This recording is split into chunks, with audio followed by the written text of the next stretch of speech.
As we said before, forklifts are less stable than automobiles, and maintaining the stability of the forklift is important.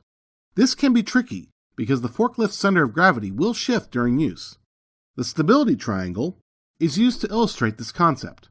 It works like this. The triangle is drawn from the point between the two back tires to each of the front tires. Unloaded forklifts are heavier in the rear than in the front, so the center of gravity will be near the center of the triangle or further back towards the point. When you add a load to the forks, the center of gravity moves forward towards the base of the triangle.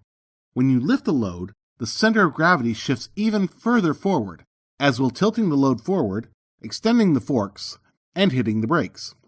If the load is unbalanced, the center of gravity will shift towards the heavier side of the load. When turning, the center of gravity will move in the opposite direction of the turn. If it shifts too far in any direction and moves outside the stability triangle, the forklift will tip over.